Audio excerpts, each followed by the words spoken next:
Texas heat had a way of sitting on your chest even inside an office building. The AC hummed, but it never fully erased the weight of the outside world. And on that Thursday morning, as Zara stood at her desk arranging project files, a strange haze crept into her vision. She blinked once, twice. The lights above her flickered, or maybe that was just her. Then it happened. Her knees buckled. Her hand missed the desk edge by an inch. Documents lifted into the air as if shocked by the moment. She collapsed. A sharp gasp cut through the office before anyone else reacted. Someone shouted her name, too loud, too late, and the room broke open in panic. Chairs scraped. Papers scattered. Footsteps scrambled in every direction as coworkers rushed toward her. The moment she collapsed was the moment his past mistakes stood up in front of him. Voices trembled. Phones dialed 911 with shaking hands. Someone touched her shoulder, whispering, "Zara, Zara, please." But she didn't move. The entire floor felt suspended, caught between fear and disbelief, as if time itself refused to continue without her permission. That's the thing about exhaustion. It doesn't always announce itself. Sometimes it storms in without knocking. Attention fully seized. Would you have noticed your body was giving out? Or would you have kept pushing like Zara? If you love stories that entertain and teach, if you enjoy narratives that make you feel something real, if you're looking for a channel where storytelling meets life lessons, you're in the right place. So settle in, subscribe, turn on notifications, because on Mr. Dave Stories, every video reminds you of one timeless truth. Growth is possible, healing is real, and lessons are everywhere. If you're willing to listen, welcome to the family. In every office across America, there's that unspoken truth. People don't admit out loud you can look perfectly fine, right up until the moment you're not. Zara had lived her whole life pushing through long days, heavy expectations, and the quiet pressure to hold everything together. And like so many people juggling work, pride, and private battles, she kept going, even when her body had been begging her to slow down. Because that's what life teaches you sometimes. Don't fall apart. Not today. Not in front of anyone. But life doesn't negotiate. Life just decides when you've carried enough. And in that Houston office, surrounded by ringing phones and the cold breath of the AC vents, her collapse wasn't just physical. It was the weight of secrets, exhaustion, and fear finally demanding to be seen. Coworkers whispered in a mix of accents and tones familiar to any Texas workspace. Southern softness, Houston slang, corporate stiffness. The room felt split between compassion and confusion, between wanting to help and not knowing how.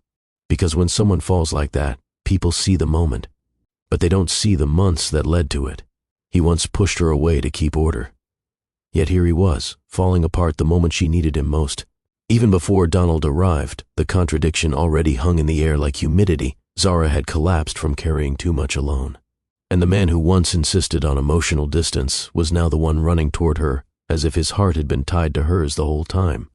That's the strange thing about truth. It waits for the right moment to expose everything. And today, this was the moment. Down the hallway, past the glass offices and polished floors, the sound of frantic footsteps broke through the usual corporate calm. It was a rhythm no one in that building ever heard from Donald, not the disciplined, measured CEO who planned every movement, every breath. But today, he was running. Someone had burst into the boardroom mid-presentation, voice unsteady. "Sir, it's Zara." She fainted. He didn't ask for details. He didn't excuse himself with a composed smile. He didn't even close his laptop. He just stood up, heart dropping so violently he could barely hear anything else, and sprinted. Past office doors, past confused employees, past the version of himself who once believed distance kept everything under control. By the time Donald reached the medical wing, his breath was uneven, not from the run, but from fear. Real fear. He pushed open the door, and there she was. Zara lay unconscious on a small cot, her curls resting against a thin pillow, her skin too still, her breathing too shallow. For a moment, Donald felt the world tilt. Everything inside him, the order, the discipline, the carefully protected heart, cracked wide open. He took one step inside, then another, until he froze completely. A doctor, casually reviewing her chart, spoke without knowing he was shattering a man's entire sense of reality. "She's pregnant." The words hit harder than any truth he'd ever faced. A dull ringing filled Donald's ears. His pulse stumbled. Something deep inside him, something he had buried under caution and emotional distance, rose all at once. He moved closer, gripping the side of the cot, staring at the woman he let slip away, and realizing in one breath that he never should have. Zara didn't see him, but he saw every mistake he'd made. And nothing in his structured, orderly life had prepared him for the possibility that she had been carrying this alone. This wasn't just fear. This wasn't just shock. This was a man confronting the truth he ran from. Donald stood over her, hands trembling in a way he didn't understand. Zara was breathing, but barely. The soft rise and fall of her chest felt too fragile, too distant from the vibrant woman he once knew. The woman whose laughter used to loosen something inside him he never admitted out loud. He swallowed hard. His voice dropped to a whisper he didn't plan, a whisper pulled straight out of regret, fear, and something he thought he had lost forever. "Why didn't you tell me about the baby?" The words weren't angry. They weren't accusing. They were cracked open, almost pleading, but Zara didn't answer. She couldn't. Silence wrapped around the room, thick and heavy, pressing its truth against him. He was the last person she trusted with this part of her life. A truth he earned. A truth he now had to face. A nurse adjusted Zara's foredrip quietly, her shoes tapping lightly against the tile, the kind of sound that reminded you real life continued even when your world didn't. Donald stared at Zara, feeling everything he had avoided for months rise with one brutal clarity.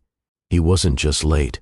He might have already lost his chance to be part of something he never expected, but suddenly couldn't imagine losing. But why was Zara hiding a pregnancy from the man who once held her heart? The question wasn't just for the audience. It was choking him too. He glanced toward the hallway, where muffled voices echoed with Houston accents, co-workers whispering variations of her name, stunned by the reveal. The air smelled faintly of antiseptic and corporate carpet. Two worlds Zara had been balancing alone. But what happens when the truth arrives before a man is ready to face it? The screen freezes emotionally right there, with Donald standing over a woman he once loved, a secret now exposed, and a future unraveling faster than either of them can control. A moment suspended between what was and what will demand to be confronted next. The office had never felt this quiet, not even during late nights when only a few monitors glowed across the floor. Now, after the chaos of Zara's collapse, the silence was thick enough to press against the walls. A few coworkers lingered in the hallway, whispering in low, worried tones. Someone clutched their coffee cup so tightly the lid bowed inward. Inside the small medical wing, the fluorescent lights cast a sterile glow over everything. The cot, the rolling stool, the cabinets stacked with bandages and alcohol wipes. The faint smell of antiseptic drifted through the air, battling the scent of Houston humidity clinging to everyone's clothes. Zara lay unconscious, her curls resting softly against the thin pillow, her breathing slow but steady. A paramedic adjusted her oxygen mask, while another recorded her vitals. Every soft beep from the portable monitor echoed louder than it should have. Donald stood a few feet away, unable to move closer at first. His chest felt tight, his heartbeat out of rhythm, like it was stumbling over itself. Just minutes ago, he'd been in the boardroom explaining quarterly projections. Now none of that mattered. Not a single graph, not a single number, not a single polished sentence. He wasn't a CEO in this room. Just a man who'd run too late. A doctor reread Zara's chart, flipping the page back and forth as if checking it again might somehow change the truth. "She's pregnant," the doctor had said earlier, and that single word hadn't stopped echoing in Donald's head since. Pregnant. It was a word that collapsed entire walls inside him. A word that didn't care about his leadership, his status, his carefully constructed distance. A word that forced him to revisit every moment he'd spent, avoiding what he felt for her. A word heavy enough to break open the silence he'd kept around his heart. He finally stepped closer, moving with the caution of someone approaching a fragile memory. Zara looked peaceful, but not in the comforting way, more like someone who had been fighting too long and finally dropped the weight she'd been carrying. He hated that he didn't see the signs. He hated that he wasn't there when she needed someone to say, "Rest. You don't have to hold everything alone." Beside the cot, a paramedic murmured into his radio. Another checked Zara's pulse, nodding as he confirmed it was stable. Their calm movements contrasted with the storm inside Donald. He inhaled slowly, but it didn't steady him. "Why didn't you tell me about the baby?" He whispered, barely audible, but loud enough in the quiet room to feel like a confession. He didn't expect an answer. He didn't deserve one. But the question escaped anyway, pulled from a place he'd tried to bury, under professional boundaries and responsibility and logic. A nurse glanced at him briefly, sensing something more than concern between them. but she said nothing. People in medical rooms learned to mind the silence. Donald sat on the rolling stool beside Zara's cot, elbows on his knees, fingers interlocked as if he were trying to hold himself together. His suit jacket still hung open from when he'd sprinted across the building. His tie was crooked.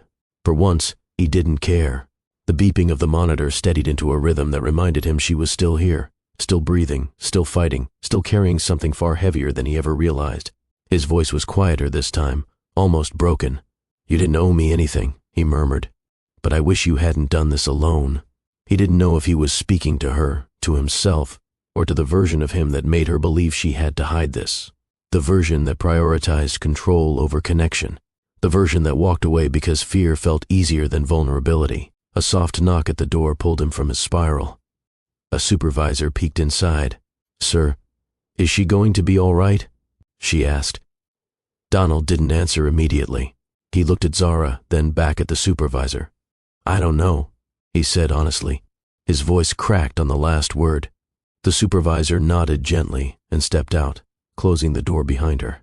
The hallway returned to its muffled hum. Inside the room, everything narrowed again, just the beeping, the whisper of the AC, and the weight of a truth finally too heavy to ignore. Zara remained unconscious. Donald remained unraveling, and nothing about their lives would ever be the same. The longer Donald sat beside Zara's cot, the more the present blurred into memories he had tried too hard to forget. The steady beep of the monitor pulsed like a metronome, matching the rhythm of thoughts he'd avoided for months. He rubbed his palms together slowly, his eyes tracing the lines of her face, the same face he once knew better than his own. A nurse stepped in, quietly checked Zara's blood pressure, then left, leaving the door slightly ajar. The soft hum of the hallway drifted inside, grounding him in the moment, yet nothing could stop his mind from drifting back. He remembered the first time she laughed in front of him. Really laughed, head back, curls shaking, eyes gleaming with a joy that disarmed him. They'd been standing in the break room, debating the quality of Houston barbecue versus Dallas barbecue. Zara insisted Houston had the crown. Donald argued Dallas had consistency. She laughed so hard she nearly dropped her tea. He hadn't heard a sound more beautiful in his entire life. He didn't tell her that, of course. He wasn't the kind of man who understood how to hold something fragile without overthinking it. Instead, he'd straightened his tie and pretended her laughter hadn't just rewired the entire room. It wasn't long before that energy followed them everywhere. Meetings, late-night strategy calls, quiet elevator rides. Their worlds couldn't have been more different, yet somehow every difference pulled them closer. Zara came from a life full of noise, gospel songs on Sunday mornings, cousins knocking on the door unannounced, her grandmother's voice echoing from the kitchen with warmth and warning in equal measure. She brought creativity, unpredictability, and heart into every room. Donald came from a world of structure, calendars filled months in advance, conversations timed, emotions neatly folded and tucked away like shirts in a drawer.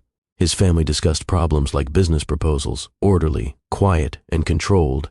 Zara unsettled him, but she also softened him. In the early days, there had been a moment, one quiet evening in his office, when she'd sat across from him, her leg tucked under her, explaining a solution to a project mishap. She gestured animatedly with her hands, her bracelets clinking, her eyes bright with confidence. He remembered staring at her and thinking, I could love her if I'm not careful. But he was careful. Too careful. And love was something his upbringing taught him to avoid, unless every variable was predictable. Their secret relationship began slowly, glances turning into late-night conversations, conversations turning into weekend accidental run-ins, run-ins turning into evenings where neither of them wanted to say goodnight. But every moment of closeness came with a shadow hovering behind Donald's eyes. He always pulled back first, always hesitated 1 second too long, 1 inch too far. Zara noticed every time. He remembered the night everything fell apart. She had stood in his living room after another argument about boundaries he kept erecting between them. I can't be close to someone who treats emotions like paperwork, she had said softly. He knew she wasn't being cruel. She was being honest, and he had responded with silence, the very thing she feared most.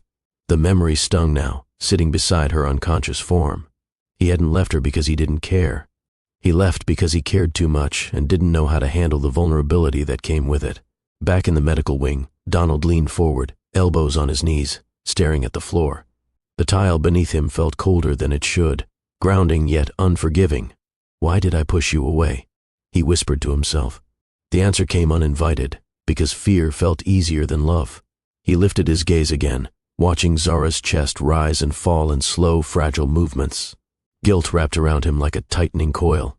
He realized she must have felt completely alone these last months, navigating a pregnancy without support, hiding something he should have been there for. Regret twisted deeper. "What would you do?" the narrator's voice murmured in the mind of the viewer, "if your past came back through the life of an unborn child?" This wasn't a story about a collapse. This was a story about everything that collapsed before this moment. Zara remained still, unaware of the emotional storm building at her bedside. Donald remained awake to every mistake he'd made. And when she opened her eyes, whenever that moment came, nothing between them would be simple anymore. The tension rose, unspoken but sharp, setting the stage for a confrontation neither of them could avoid. The room shifted before Zara even opened her eyes. A soft groan escaped her as consciousness fought its way back, pulling her through layers of exhaustion she didn't remember sinking into. Her fingers twitched first, then her breathing changed. Small signs, but enough to pull Donald straight out of his thoughts. He sat up, alert, his chair scraping lightly against the floor. "Zara," he whispered. Her eyelids fluttered for a moment. Then slowly, painfully slowly, her eyes opened, unfocused at first, adjusting to the sterile lights above her. She blinked, confused, her gaze drifting across the room until it landed on him. There was a second, just one, where she didn't seem to understand why he was there. Then memory crashed back into her expression like a wave. She tensed.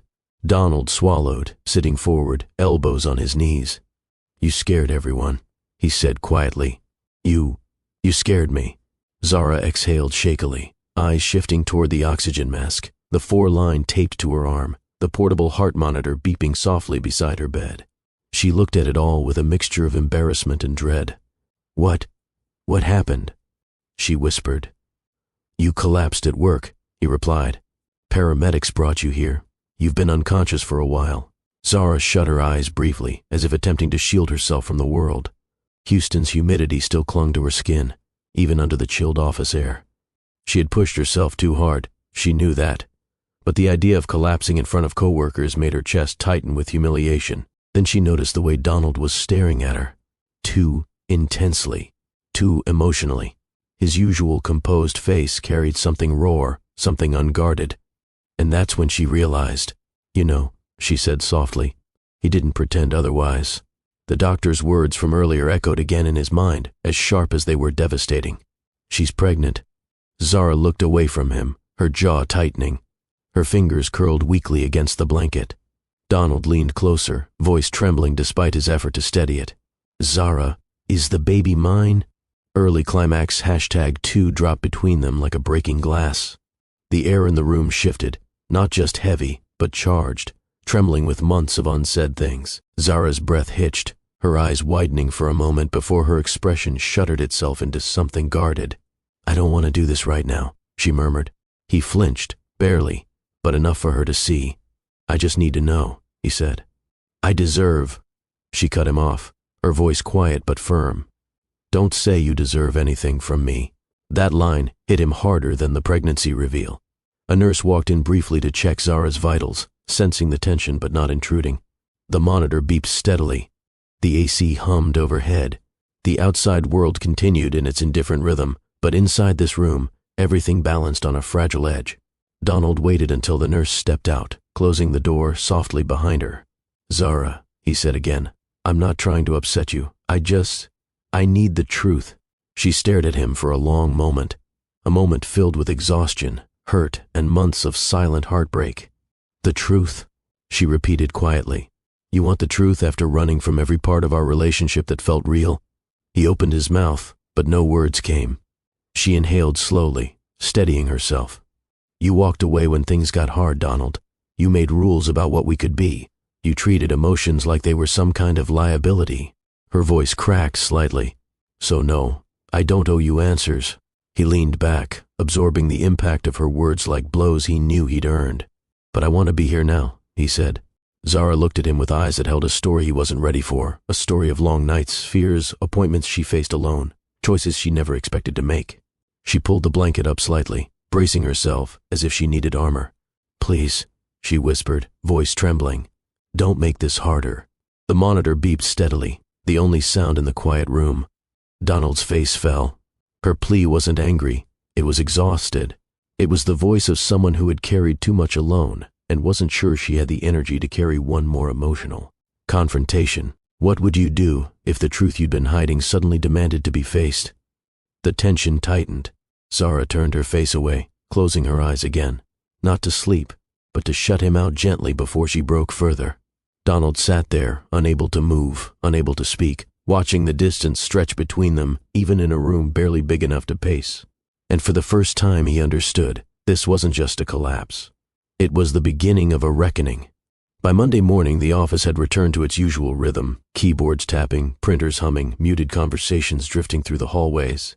But something beneath that routine felt off, as if everyone sensed a shift without knowing its source. Zara felt it most of all. She walked in slowly, her hand unconsciously resting on her stomach, her body still recovering from last week's collapse. The Houston heat clung to her clothes, and even the blast of cold AC in the lobby couldn't erase the heaviness sitting behind her ribs. She hoped no one would stare. She hoped no one would whisper. She hoped the world would just let her work. But hope was a luxury she rarely allowed herself. As she stepped into her department, a few coworkers glanced her way. Their expressions tried to hide concern, but concern always leaks out, in softened eyes, in awkward smiles, in the way silence stretches too long before someone says, "Hey, good to see you back." Zara nodded politely, forcing a small smile, settling into her desk as if she could slip into normal life like slipping into a pair of old shoes. But nothing felt normal. Her body felt different. Her mind felt crowded. And her heart felt dangerously exposed. She opened her laptop and tried to bury herself in spreadsheets, emails, anything that didn't require thinking about the man who had been sitting beside her hospital bed, anything that didn't pull her back into the moment she woke up and found Donald staring at her like he'd just lost something he didn't know he valued. She inhaled slowly, grounding herself. "You're here to work," she told herself. "Keep moving." Nearby, a coworker microwaved their breakfast taco, the smell of eggs and salsa drifting through the air, blending with burnt coffee from the break room. The everyday notes of a Texas morning. Familiar. Steady. But even steady things can feel sharp when your world is cracking in quiet places. Across the building, Donald stood in his office staring at the wall instead of the reports on his desk. The morning sun reflected off the Dallas skyline artwork hanging behind him, casting a cold light across the floor. He hadn't slept properly since Zara fainted. He hadn't stopped thinking about her, the way she looked on that cot, the exhaustion etched into every line of her face, the truth she carried alone. And now that he knew she was pregnant, he couldn't shake the feeling that he had failed her twice, once when he walked away, and now again when he wasn't there to help her through something life-changing.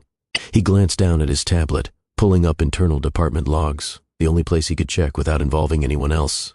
He wasn't trying to invade privacy, he just couldn't stop himself from looking for answers. He saw the note about Zara's transfer, not the reasons, not the conversation, just the timestamp. 2 months after they ended things. A knot tightened in his stomach. She moved departments right after he pushed her away, right after she found out she was pregnant, right when she needed the opposite of distance. He leaned back in his chair, rubbing his jaw. He wanted to fix this. He just didn't know how. Because stepping back into Zara's world meant stepping into emotions he'd spent his entire adult life avoiding. It meant acknowledging the fear that kept him from loving her fully.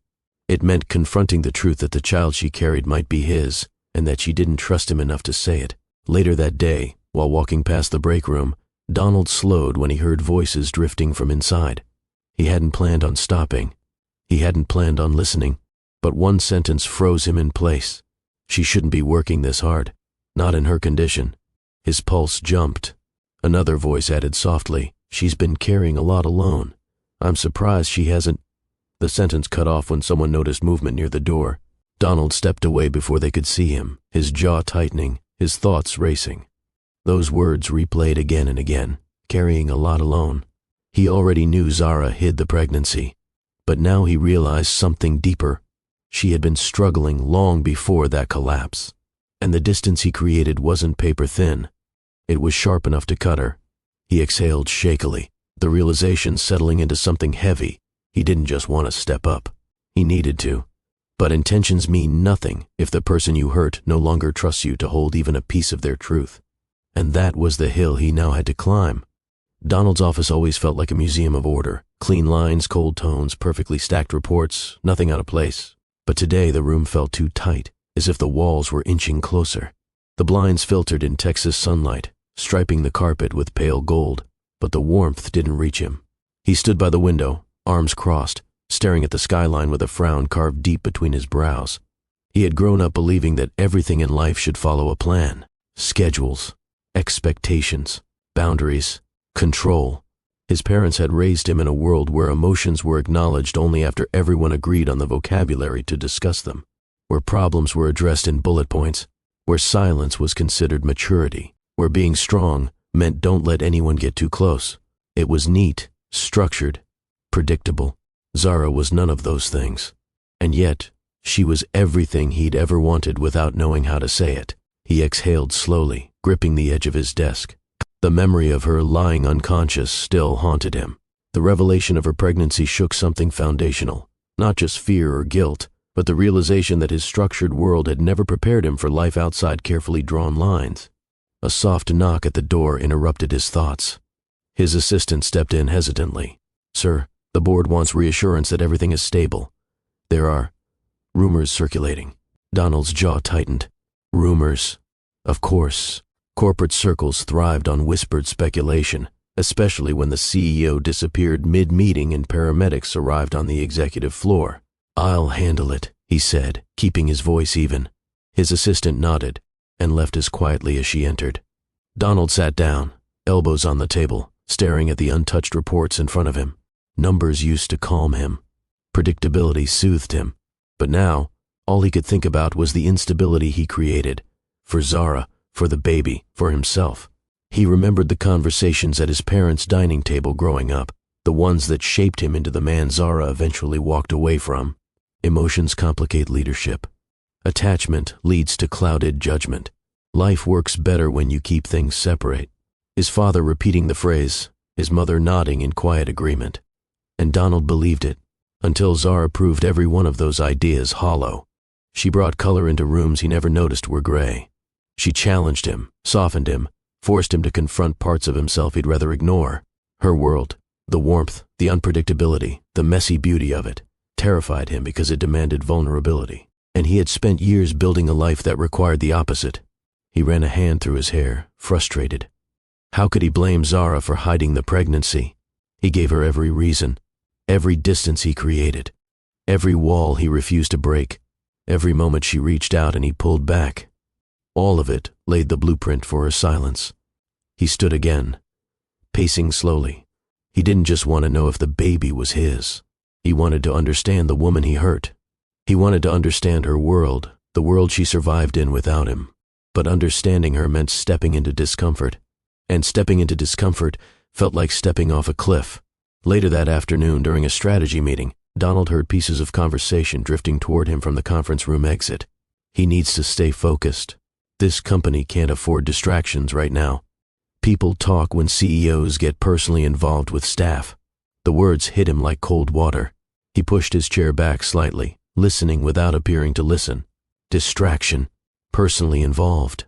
People talk. They weren't wrong, but they weren't right either.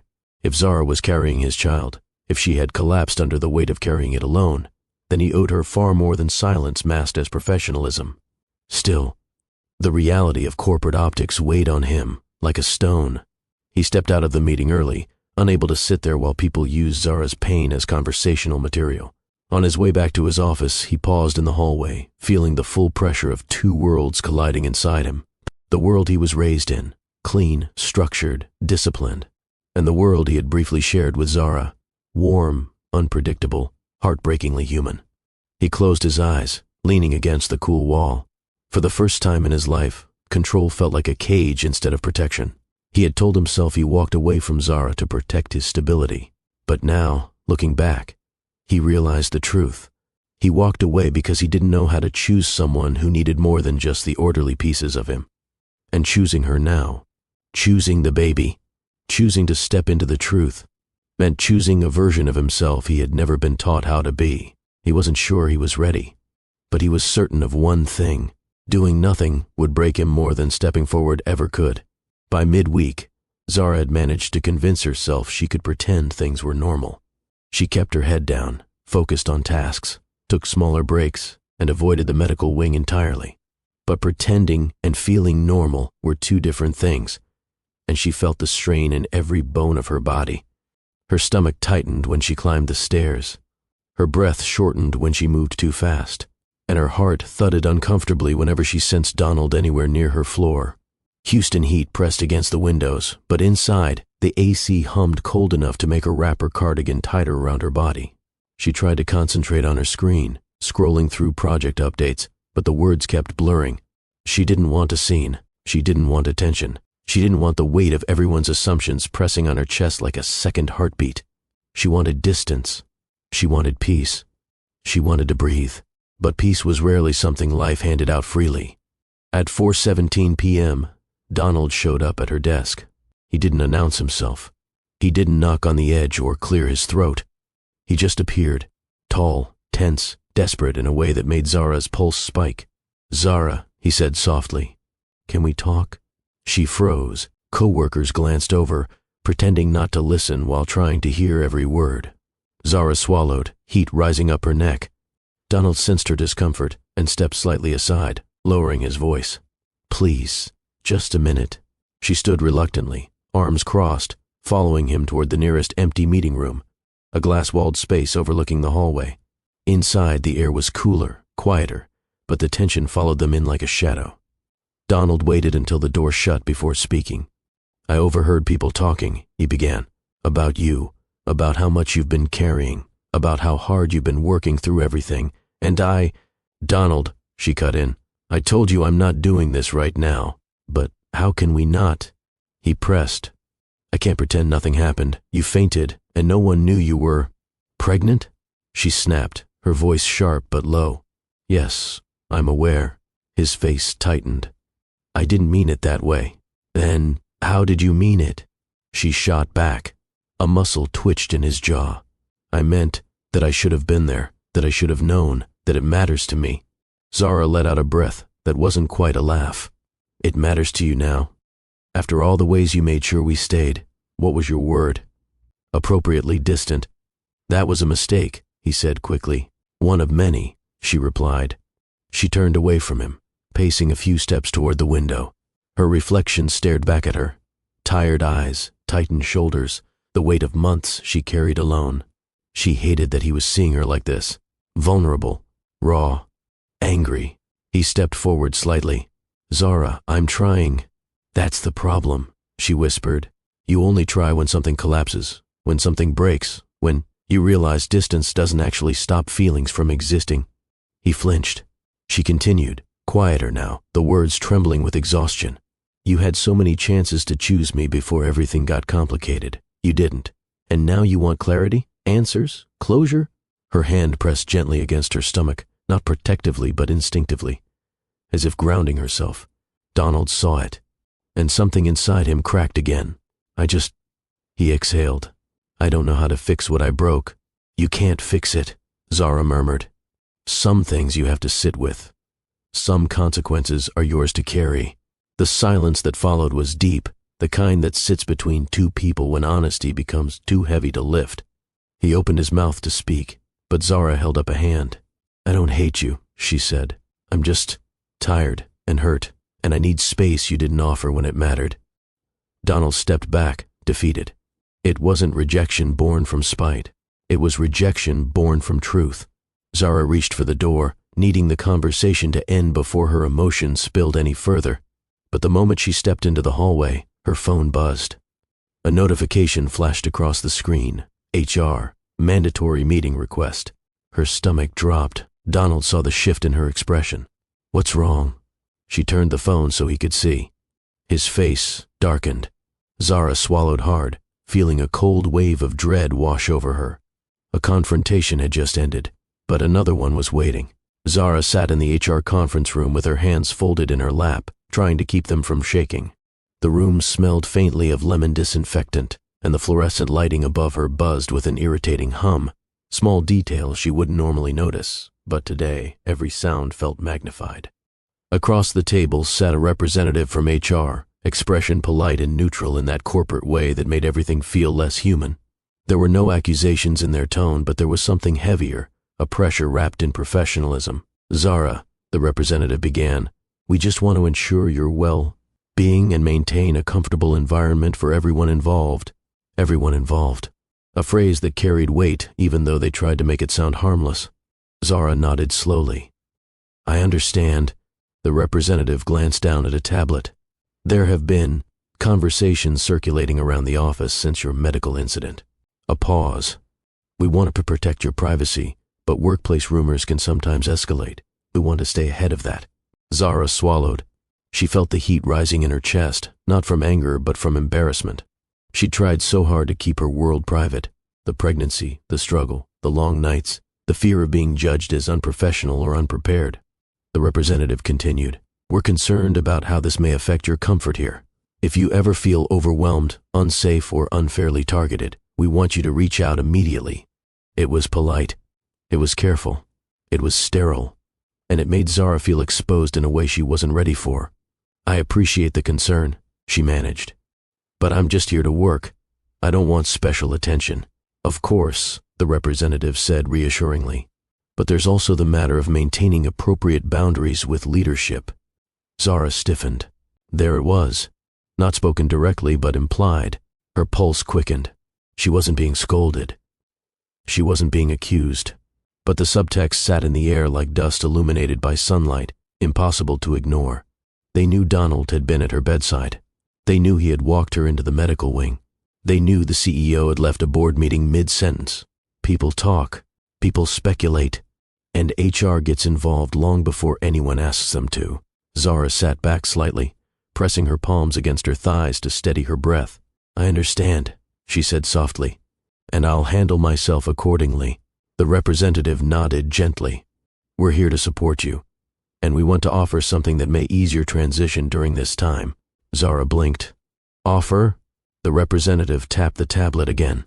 "We can approve a temporary schedule adjustment, either remote work for part of the week or a reduced hour accommodation. Your manager has already signaled willingness to implement whichever option works best for your health." Zara's breath caught. Remote work, reduced hours, a chance to breathe, a chance to protect the baby and herself. She hadn't realized how desperately she needed that until the relief hit her like cool air through an open window. Her throat tightened unexpectedly. "That's considerate," she whispered. "It's our responsibility," the representative replied. "Think about it." Zara nodded, feeling tears she refused to let fall. She wasn't weak. She wasn't fragile. But the idea of stepping back even slightly felt like someone finally loosening a belt she'd been wearing too tight for months. When the meeting ended, she walked out slowly, holding the HR folder against her chest like it was made of glass. Her steps were careful, her breathing controlled. But the moment she entered the hallway, she froze. Donald was standing at the end of the corridor. His posture was tense, shoulders squared, his expression tight with something close to anger, but not directed at her. His eyes flicked to the HR door she had just walked through, then back to her face. "Zara," he began, his voice low. "Why were you in there?" She didn't answer. She didn't trust her voice, and she didn't trust the hallway. Too open, too exposed, too many ears within range. Donald took a step closer. "They had no right to pull you into a meeting without telling me. This has nothing to do with them." Zara's jaw clenched. "Everything that happens in this building has something to do with them." His expression hardened. "This is personal." "Exactly," she replied sharply. "And personal things become company property."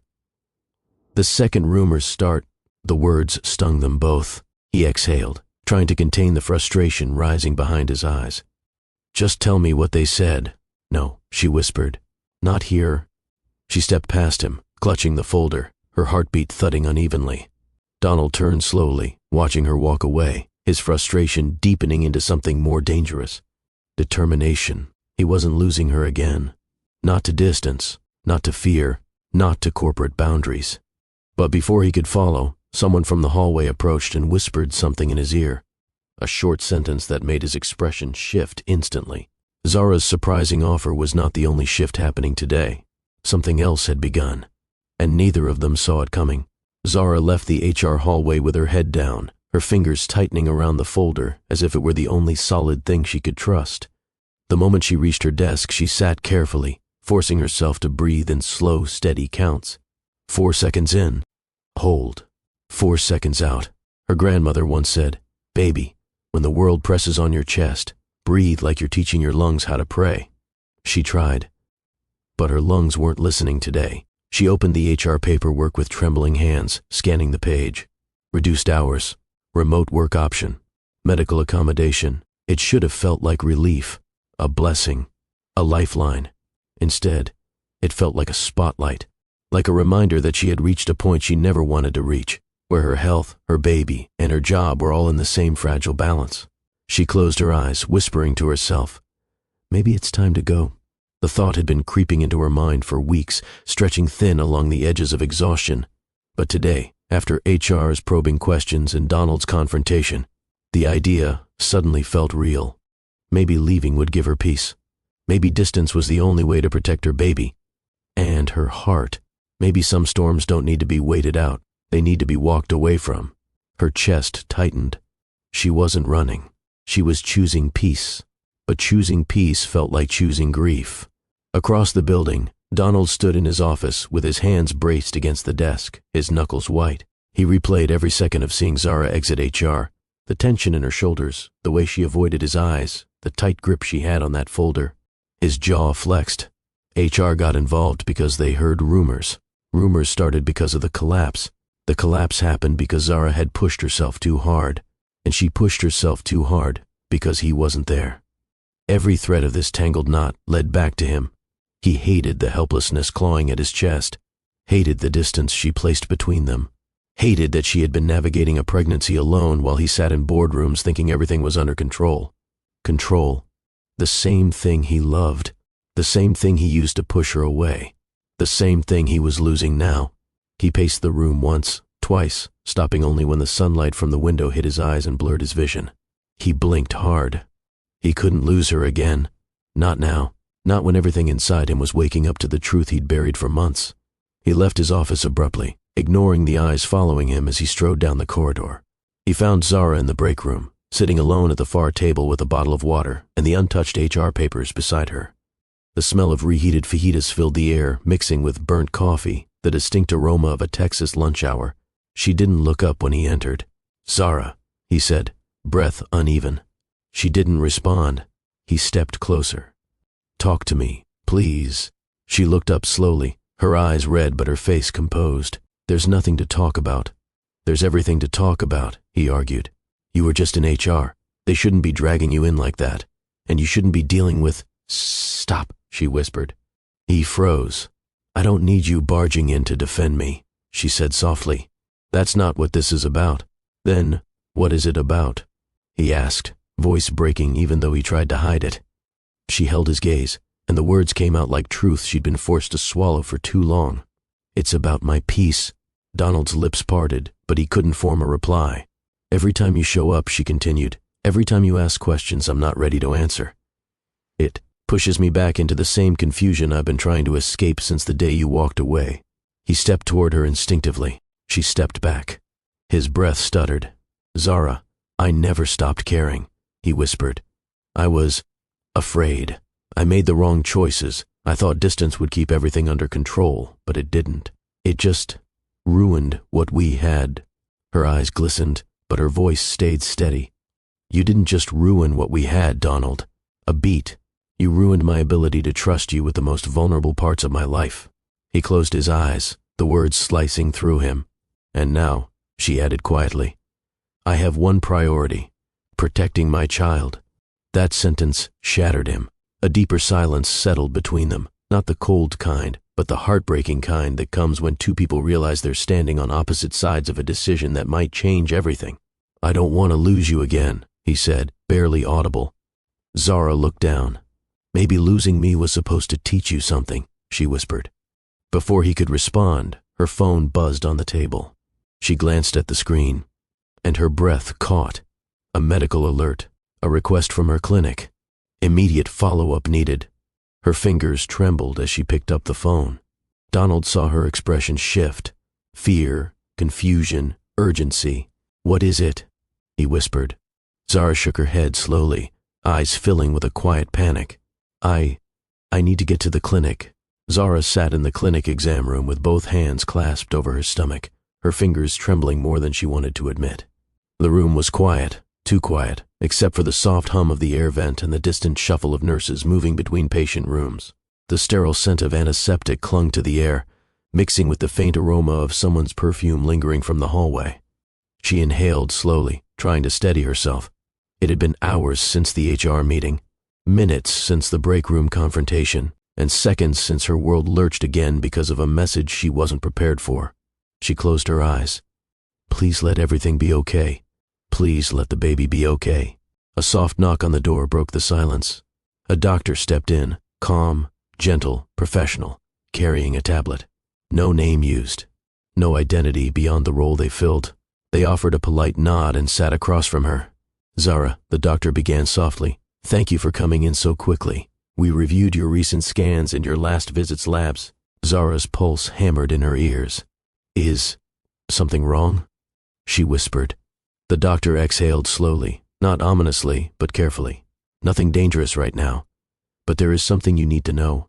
Zara's grip tightened.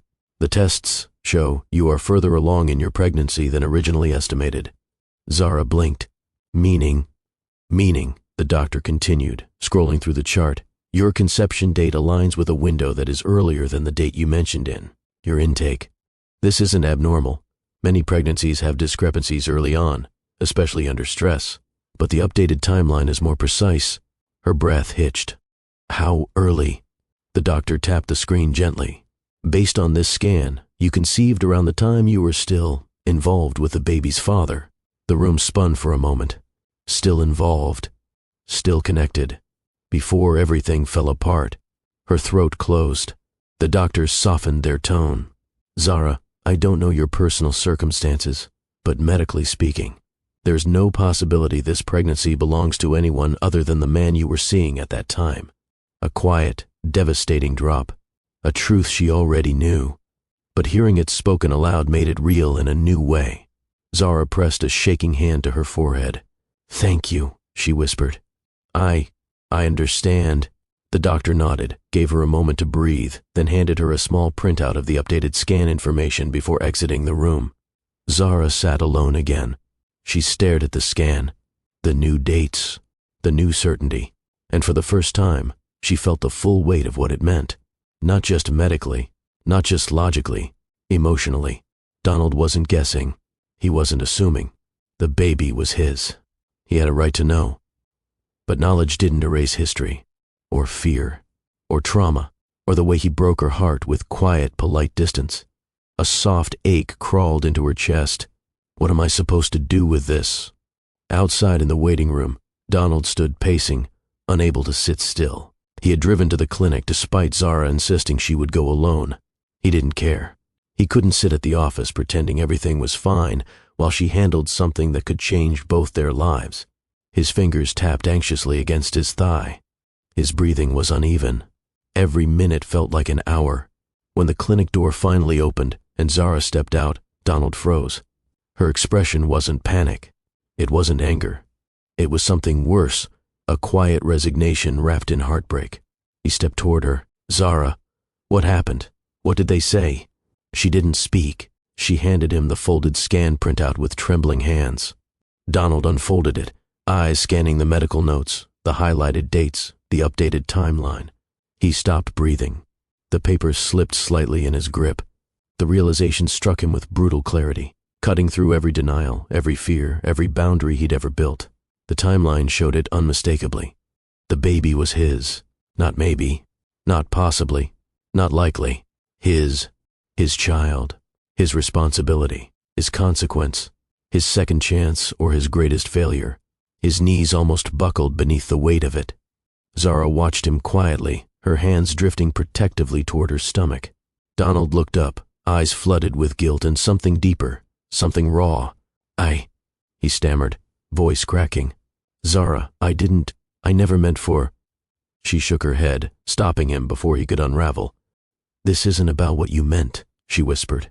This is about what is... He stepped closer instinctively, but she stepped back. He swallowed hard. Please don't walk away, he whispered. She stared at him with eyes that held months of unanswered questions, unspoken fears, and unhealed wounds. Then, without anger, without drama, without raising her voice, Zara turned and walked out of the clinic before Donald could say another word, leaving him standing in the middle of the room with nothing but a piece of paper confirming the truth he was no longer emotionally prepared to face. Saturday morning sunlight streamed through the blinds in warm streaks across the Houston apartment as Zara sat on the couch, wrapped in a soft blanket. Her body still felt heavy from the week, from the HR meeting, from the confrontation, from the clinic, from the truth she was now forced to carry on her shoulders. Her friends sat around her, the same group she'd grown up with on the South Side, women who spoke their minds, carried their worries with humor, and protected their own with a fierceness that came from generations of surviving life's storms. They weren't named, but they didn't need names to fill the room. Their presence alone added texture to the space. One of them handed her a cup of ginger tea. "Girl, you've been walking around work looking like you're carrying Texas heat on your back. You need to rest." Another chimed in, "And don't let that man stress you into raising your blood pressure. You've got a baby to look after now." They talked with warmth, honesty, rhythm, the language of women who loved her, who understood her world without needing explanation. Zara held the warm cup between her palms, staring down into the steam. "It's not that simple." "It never is," one friend said. "But let me tell you one thing I know. Men will have you bending over backwards while they're walking in straight lines. Protect your peace." The phrase hit Zara in the chest. Protect your peace. She'd been trying, but life kept reaching into her quiet moments and stirring everything up. She took a slow breath. "I'm not trying to push him away, but every time he shows up, it feels like the ground moves under my feet." "Then maybe he ain't supposed to be standing that close," someone else offered, shrugging with that familiar blend of humor and truth. Their laughter softened the heaviness in the room, even if just for a moment. Outside, kids played in the courtyard, their voices echoing against warm brick walls. Someone nearby grilled early, the scent of seasoned chicken drifting through the open window. This was home, imperfect, loud, comforting, grounding. Zara leaned back, letting her friends talk around her. Their conversations were real, full of lived experience, no sugarcoating, no rehearsed niceties. And even though they didn't know every detail about Donald, they knew enough to offer wisdom shaped by community, culture, and love. Across the city, in a quiet, manicured suburb where lawns were trimmed with precision and sidewalks stayed empty until evening joggers appeared, Donald sat in his parents' living room. The atmosphere was stiff, orderly, the kind of calm that felt like rules had been vacuum sealed into the air. He'd been summoned, not asked. He was expected to sit upright, speak clearly, and act as though emotions were items you placed neatly in labeled boxes. His family sat opposite him, composed, expressionless. His father broke the silence first. "We heard there are rumors circulating at your company." Donald's jaw tightened. His mother added, "This could affect your reputation, Donald, and the company's stability. You need to be careful about how you engage with situations that could be misinterpreted." Situations, as if Zara was an inconvenience, as if the baby wasn't real, as if his feelings were an error in a report. "She collapsed," Donald said sharply. "I wasn't going to ignore that." His father adjusted his glasses. "We're not saying you should have ignored it. We're saying you need to consider the optics. You are the CEO. Your personal decisions must be controlled." That word again. Controlled. His mother added carefully, "And if this pregnancy is connected to you in any way—" "It is," Donald said quietly. The silence that followed was suffocating. His mother inhaled slowly. "Then you need to manage this professionally. Keep distance. Stay quiet publicly. Do not let this escalate into something the board sees as a liability." A liability. His child. A liability. Donald felt something snap inside him, not loudly, not violently, but in a quiet way that hurt more deeply. His parents were respectable people, logical people, people who believed emotion was weakness and vulnerability was a crack in the armor. They weren't unkind, but kindness and warmth were two different things. And Zara came from a world where warmth wasn't optional. It was survival. He looked around the comfortable, quiet living room and realized how foreign it felt to him now. The disconnect was sudden but undeniable. Two cultures. Two expectations. Two realities. And he was standing in the middle, being pushed toward the one that cared more about his image than his heart. Later that evening, Donald returned to his office after hours, hoping for silence. Instead, he found tension waiting for him. A board member, unnamed, faceless in function, had left a message on his desk. "We need to discuss the rumors. This cannot continue unaddressed." His pulse quickened. Zara's world had its own expectations. His world had rules. And now the board, the people who could dismantle everything he built, knew enough to start pulling strings. The collision he feared was already happening. The conference room was colder than usual. Donald sat at the head of the long glass table, his shoulders squared, his expression composed, but beneath the surface a storm churned through him. The blinds were half closed, slicing afternoon light into sharp lines across the table. A few members of the board sat across from him, not named, not individually important, but heavy with authority. One of them cleared their throat. "We need to address the situation." Donald didn't respond right away. He knew this tone, measured concern hiding the threat beneath. Another voice followed.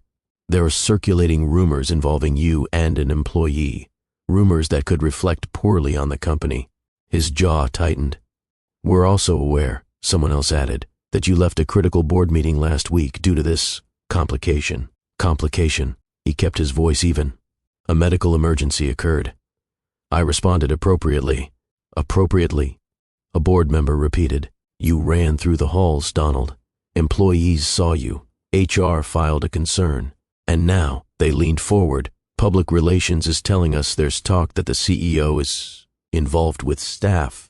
He felt heat rise in his chest, but his face remained unreadable. Then the blow came. "We need you to consider distancing yourself publicly." Donald blinked once, slowly. "What does that mean?" "It means," the board chair answered, "you take steps to show this is not a scandal, that the company is stable, that there is no impropriety. And if there is more to this story," another added, "we strongly recommend you keep it quiet, or remove yourself from direct interactions until matters settle." Donald leaned back slightly, his breath low in his throat. He heard every word, but one message cut deeper than the rest: step away from Zara. One of the board members softened their tone. "We're not asking you to distance yourself personally, only publicly, for the company's sake." He stared at them. "She collapsed. She's pregnant. And We do not need details," someone interrupted quickly. "We need stability." The room grew heavier, quieter, suffocating. Then came the moment that cracked him open. "We cannot afford a scandal involving a CEO and a subordinate," the board chair said calmly. "If you must address the situation, do it discreetly. Otherwise the optics could be damaging." There it was. The push, the pressure, the corporate chokehold. The second major drop forming like thunder in the room. Donald closed his eyes for a second, steadying the rage climbing in his chest. When he opened them, his voice was low, dangerously controlled. "I will not pretend she doesn't matter." A board member sighed. "Donald, don't." His tone cut cleanly through the air. "I'm not stepping back." A tense silence dropped across the table. Another member tried a gentler route. "This isn't personal. This is about protecting the company. You are responsible for hundreds of employees." "And she is one of them," Donald snapped. "And she needed help. And I'm not apologizing for being where I was supposed to be." The board exchanged glances, some uneasy, some disapproving, some calculating. Finally, the chair spoke again. "Then at least reconsider how publicly you appear connected to her." For now, he stared at the table. They wanted him to hide her. Hide the truth. Hide the pregnancy. Hide the connection. The same avoidance he once lived by. But he wasn't that man anymore. He lifted his gaze. "If anyone needs clarification, they can come to me directly. Donald, this meeting is over." He stood before anyone could argue. The chair's voice followed him. "This is not the end of this conversation." He didn't turn around. Outside the conference room, his steps slowed. He felt the weight of the company pressing against him. He felt the expectations of his upbringing tightening around his throat. He felt the fear of losing everything, his position, his reputation, his carefully structured world. But more than that, he felt the unbearable possibility of losing Zara again. Meanwhile, downstairs, Zara walked through the lobby holding a folder of updated medical notes. She had left work early for a follow-up appointment and returned hoping to avoid attention. She did not avoid attention. Through the glass walls of the executive floor, she caught a glimpse of Donald, standing with the board, stern faces surrounding him. The sight stung, but what stung deeper was what she saw next. Donald nodding, not angrily, not passionately, not fighting, just nodding. It looked like agreement. It looked like distance. It looked like he was siding with them. Zara froze. Her heart dropped into her stomach. She couldn't hear the conversation. She couldn't know the context. All she saw was the CEO she once trusted being swallowed by the world he came from. Her world felt suddenly small, fragile, breakable. She stepped back from the glass, one slow step, then another, until she couldn't see his face anymore. For the first time, she wondered if she had been a fool to hope he could ever choose her over the world he belonged to.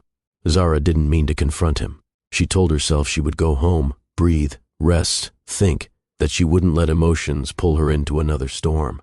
But as the elevator lifted her toward the executive floor one last time, her chest tightened with a pressure she couldn't swallow anymore. The moment she saw him talking to the board, nodding, standing still, not fighting, something inside her cracked. Not from anger, not from betrayal, from disappointment. The quiet kind, the deepest kind. When she stepped out of the elevator now, the hallway was empty. Whatever meeting had happened earlier was over. Donald's office light was still on. She didn't knock. She didn't pause. She walked straight in. Donald looked up, startled, the tension in his posture easing into something softer when he saw her. Relief washed across his face until he registered her expression. Tired, worn down, done. Zara, he breathed, standing quickly. I'm glad you're... Don't, she said quietly. He froze mid-step. Her voice wasn't sharp. It wasn't emotional. It was controlled, which made it hurt more. I saw you, she said, arms crossed lightly over her stomach. With them. The board? He asked carefully. Yes, a beat. And I saw you nodding. His brows pinched. Zara, it wasn't what it looked like. Maybe not, she whispered. But what it looked like is exactly what's been hurting me since the beginning.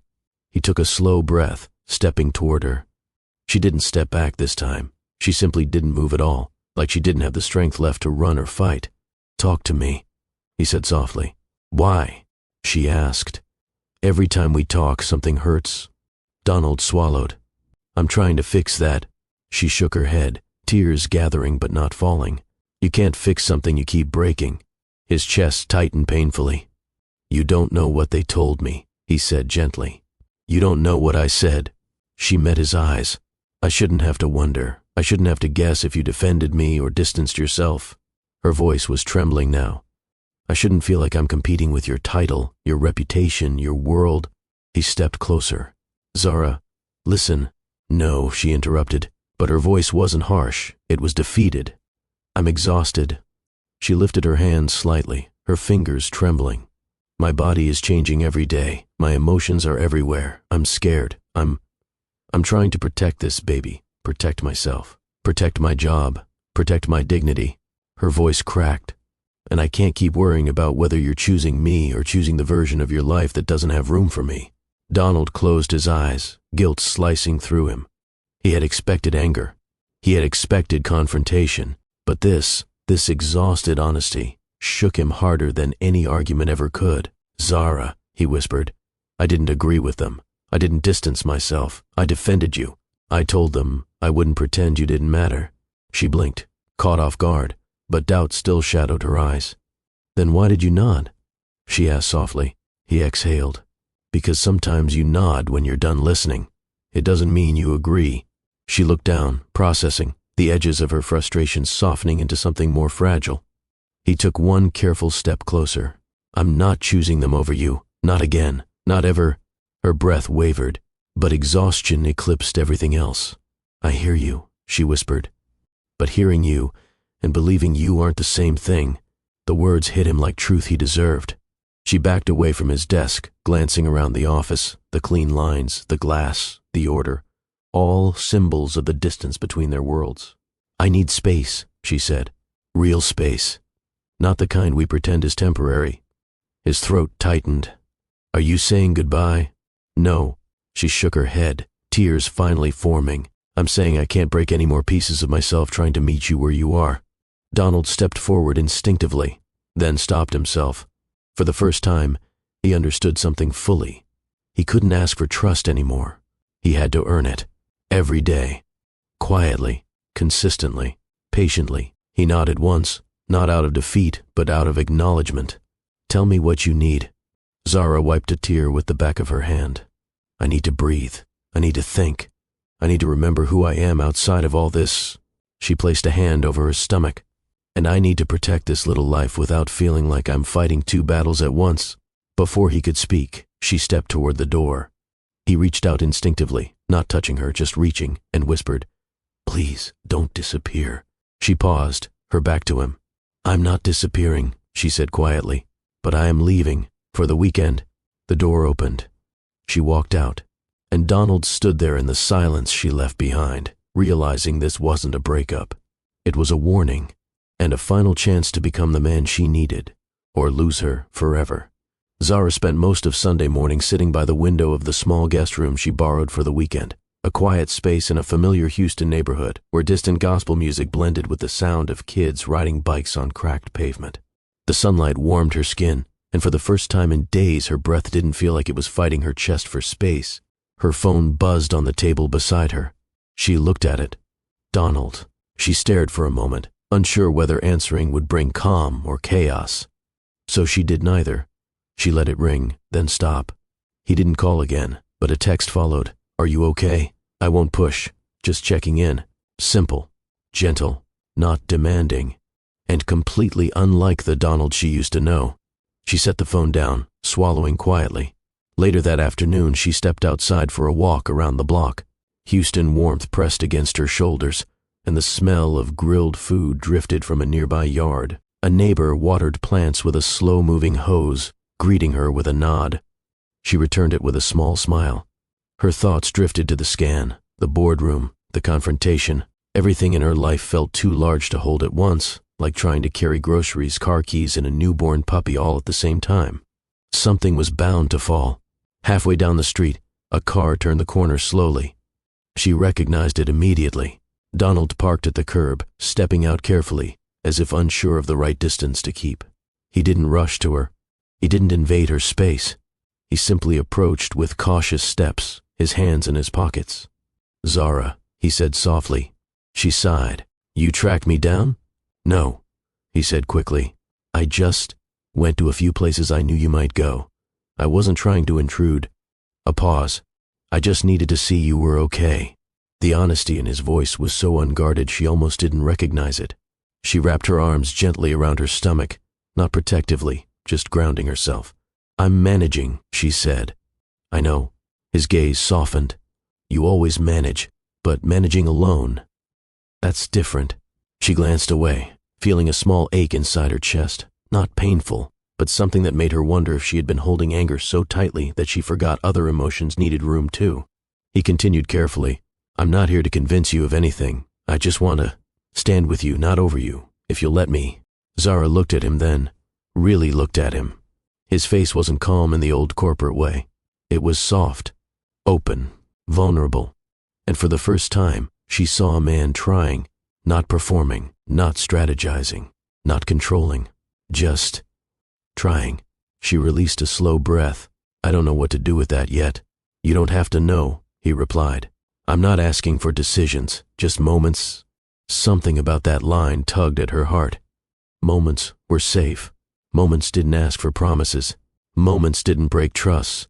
Moments could exist without pressure. They walked slowly toward a shaded bench under a pecan tree.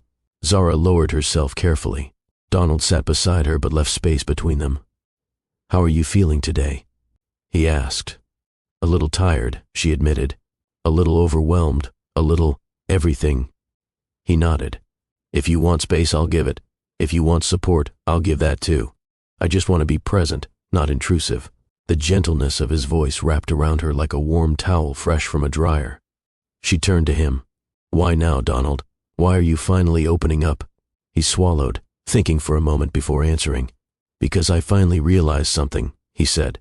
"Healing doesn't start when you want someone to change. Healing starts when you choose to stay long enough to understand them." Zara blinked. That sentence, soft, weighted, vulnerable, hit deeper than anything he'd said before. Not because it was perfect, but because it was real. Her heart loosened, just slightly. She whispered, I don't hate you, you know. I know, he said, but I want to give you reasons to trust me again. Another long exhale slipped from her lips, this one lighter. They sat there quietly for a moment, not together, not apart, somewhere in the careful in-between. Birds chirped from a nearby tree. The world, for once, didn't feel like it was pushing them in opposite directions. But peace never stays still for long. Zara's hand drifted to her stomach again. A tightening sensation pulsed across her lower belly, sharper than anything earlier this week. She inhaled sharply. Donald immediately noticed. Zara, what is it? Are you okay? She placed both hands on her stomach, her breath unsteady. I don't know. Something feels different. Concern flooded his face. Different how? Zara closed her eyes, grimacing through another tightening wave. I think these might be early contractions. Donald's heartbeat dropped. Zara, he whispered, voice trembling, we need to get you to the hospital. Donald had never driven so fast in his life, but every movement was controlled, focused, the exact opposite of panic. He kept one hand steady on the wheel, the other reaching across the console whenever Zara let him hold it. Just breathe, he said, glancing at her between intersections. We're almost there. Zara leaned back against the seat, hands pressed against her belly as the tightening waves came and went. They weren't unbearable, but they were strong enough to snap her attention in half. I don't want to make a scene, she whispered. You're not making a scene, he said softly. You're having symptoms, and we're taking care of them. That's it. His tone was firm, protective, but gentle, the kind of gentleness that made her chest tighten for reasons that had nothing to do with contractions. When they reached the hospital, Donald parked in the emergency lane, ignoring the rushed glances from staff. He stepped out, opened her door carefully, and helped her onto her feet. A nurse met them at the entrance. Symptoms? Early contractions, Zara said through a slow breath. Let's get you inside, the nurse replied, guiding her toward triage. But Donald stayed right beside her, matching each step, offering his hand without forcing it. Inside, the bright lights and beeping monitors created a familiar hospital rhythm. A doctor examined Zara, keeping their tone calm. You're experiencing early labor symptoms, they explained. Not active labor, but your body is signaling that it's time to slow down. We'll monitor you and the baby closely. Zara nodded, relief and fear mingling in her eyes. Donald stayed completely still, absorbing every word with the intensity of someone trying to memorize a new language. The doctor continued, stress can contribute, rest is critical, hydration too. The baby's heartbeat is strong, which is a wonderful sign. Zara closed her eyes, letting out a shaky breath.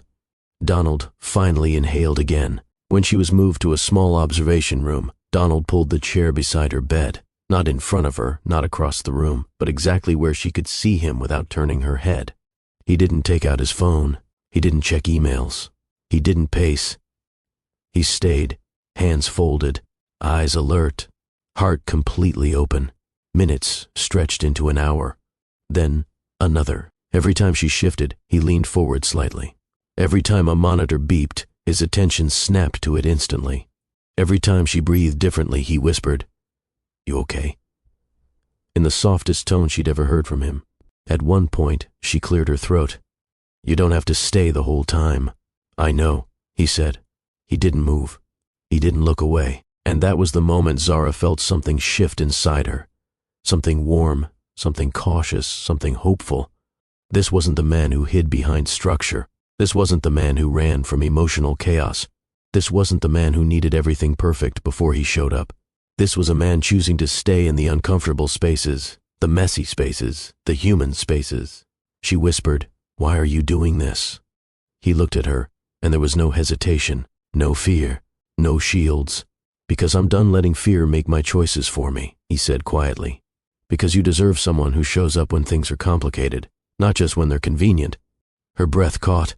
"And because," he added gently, his voice trembling despite his efforts to steady it, "I want to be here for my child, for you, for whatever future we can build, no matter how slow, no matter how careful." Zara blinked, tears forming, not from sadness, not from relief, but from witnessing something she never thought she'd see. Growth. Real, undeniable growth. Donald was choosing fatherhood, and her, not out of obligation, but out of transformation. She reached out, her fingers brushing his hand. He clasped it gently, as if holding something priceless. Hours later, after monitoring and reassurance, the doctor returned. "Good news," they said. "You're not in active labor yet. We've stabilized the symptoms, but you must rest. No stress, no pushing your limits, and absolutely no returning to work until further evaluation." Zara nodded slowly. Then she felt a small, flutter-like movement in her belly. A tiny shift, a tiny kick, a tiny reminder that life was happening in real time. Donald's eyes widened, softening with awe. "Was that—" She smiled, placing his hand where the movement had been moments before. He froze, completely froze. His breath hitched, his eyes glistened. "Zara," he whispered, experiencing fatherhood not as theory, but as reality. He leaned forward, pressing his forehead gently to her hand. "I promise," he whispered, voice breaking in the quiet room. "I'm going to show up for you both, every day, in every way. I won't run again. Not from this, not from you, not from who I need to become." It wasn't a speech. It wasn't dramatic. It was truth. And Zara felt it in her bones. The third major drop was complete. Donald finally chose love as a decision, not coincidence. The hospital room grew quiet after the monitors settled into their soft, steady rhythm. Evening sunlight spilled through the blinds in thin stripes, warming the walls with a soft amber glow. Zara lay propped against the pillows, exhaustion in her body but clarity settling in her chest. Donald sat beside her, hands loosely folded, as if afraid to disturb even the air she breathed. For once, the silence between them wasn't sharp. It wasn't cold. It wasn't swollen with things unsaid. It was peaceful, fragile, but real. Zara glanced over at him. His hair was slightly out of place, his shirt wrinkled from hours of sitting in the same chair. He looked nothing like the polished CEO she knew. He looked human, tired, soft. "Present. You should rest," she said gently. "I will," he replied. "After you fall asleep." She shook her head with a faint smile. "That's not how rest works." He gave a quiet, almost shy laugh. "Then I'll rest badly. But at least I'll be here." That made something warm settle beneath her ribs. When a nurse came in to check her vitals, Zara noticed Donald stand slightly, not out of panic, but respect. He stepped back only enough to give space, but not so far that she felt alone. Afterward, he returned to the chair, leaning forward with careful attentiveness. "You don't have to hover," she teased lightly. "I'm not hovering," he replied. "I'm observing calmly." "Donald." "I'm hovering," he admitted. She let out a soft laugh, the first genuine one she'd felt in days. It eased the room. It eased her heart. As the night deepened, their conversation drifted into softer corners, unexpected humor, tiny confessions, small cultural differences that once felt too awkward to mention. She asked, "Did your family ever do Sunday dinners?" "Yes," he said. "Structured, timed, exactly 90 minutes. She blinked. "How do you time dinner?" "Spreadsheets," he answered, completely serious. Zara stared at him, then burst into laughter again. "Oh my God, you poor thing." He smiled, eyes dipping to the floor. "Your grandmother's dinners. Those were different." Warmth spread through her chest. "Yeah. Loud, messy, over-seasoned. Perfect," he corrected quietly. She paused.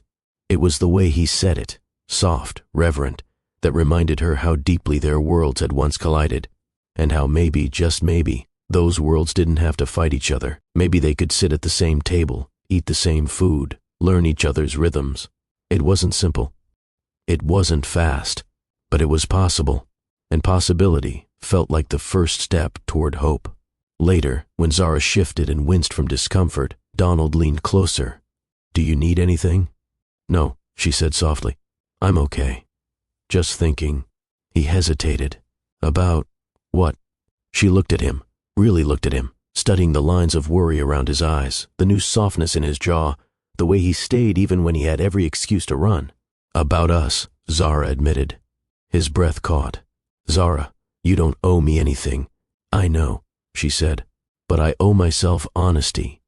He waited silently, afraid to breathe wrong.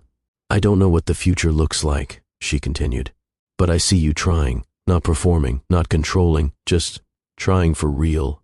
"I am," he whispered. "Every day." She nodded. Then, with a vulnerability she rarely revealed, she added, I don't want to raise this baby alone. His eyes softened with something deep, something steady. You won't, he said. Not as long as you'll let me show up.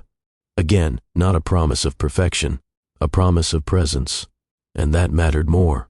Hours later, when the hospital quieted and soft hallway lights hummed, Zara turned her head toward him and asked a twist had changed everything. Not dramatic, not forced, but painfully, beautifully honest. Donald, do you want to try again? Not jump in, not pretend everything's fixed, just start small, start real. He exhaled shakily, emotion swelling in his eyes. Yes, he whispered, more than anything. But only at your pace. She reached for his hand beneath the blanket, threading her fingers with his, slow, careful, earned. For the baby, she said softly. For us, he replied. For whatever comes next, she finished. Sometimes love isn't a miracle, it's a decision, repeated one honest day at a time. Zara closed her eyes, finally resting, Donald's hand still in hers. And that was how their new family began. Not with perfection, not with grand gestures, but with a choice rooted in truth. What would you have done if you were Zara? Or Donald? Tell us in the comments, and don't forget to like and subscribe for more stories on Mr. Dave's Stories, where healing, growth, and truth always find their voice.